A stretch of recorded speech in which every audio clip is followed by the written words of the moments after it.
President-elect Trump stating at Mar-a-Lago earlier today that the carnage in Ukraine has got to stop. The president-elect plans on talking to Russia's Putin and Ukraine's Zelensky and says Zelensky's ready to make a deal. Joining us now is California Congressman and member of the House Foreign Affairs and Judiciary Committees, Darrell Issa. Sir, good to see you. Take me through this a little bit. Trump is saying, look, Zelensky's ready to go.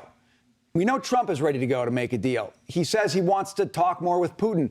Do you see this being a day one possibility? Could we see a cessation of the hostilities in Ukraine day one, given how things are playing out right now?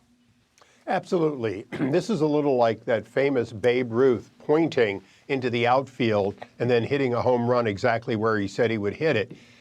President Trump has said, these are the things I'm going to accomplish either before, simply by my coming, or shortly after I arrive. And this is certainly one of them, one in which Putin knows that he's not playing with the same president now, but rather the one that kept him from invading further or moving past his 2014 lines for 4 full years. And also President Zelensky understands this is a man who's going to be realistic in setting new and permanent lines between these two nations. Congressman, great to have you this afternoon. Speaking of lines, we saw red lines drawn by the Obama administration in Syria that were completely trampled. In his press conference about 30 minutes ago, Trump was talking about the Syria situation and saying that when he was president, he sent missiles over. He took a much harder stance. What do you expect him, with the latest developments in that country, what do you expect him to do when he is inaugurated?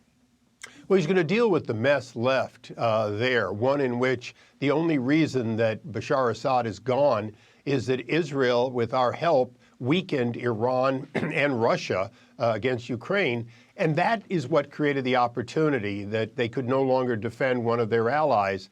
But it hasn't changed the fact that we have two types of extreme groups, one in the Northeast that we're fighting on a regular basis, and now this new government that is, in fact, an Islamic government.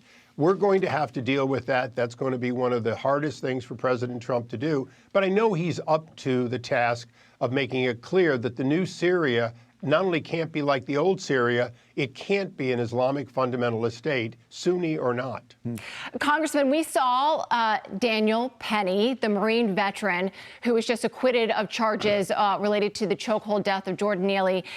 Daniel Penny attended the Army-Navy game in Maryland over the weekend and received a hero's welcome when he was in the president-elect's suite. I wanted to get your thoughts on what was going through your mind when you saw Daniel Penny, who's also been targeted of prosecutions by District Attorney Alvin Bragg here in New York City, just like President Trump. What were your thoughts seeing the two men together at this game? Well, obviously, it did my heart good to see somebody who 12 people out of 12 said should never have been charged. And effectively, 12 people said he saved a life by taking on somebody who was crazed and dangerous.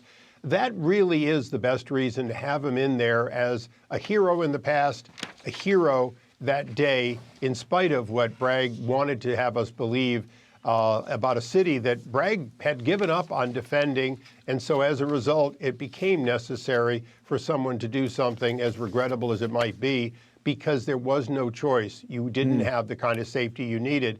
But again, you know, it's a 12-0 decision by a jury. And that says a lot about the fact that those charges should never have been brought, just as President Trump's charges should never have been brought.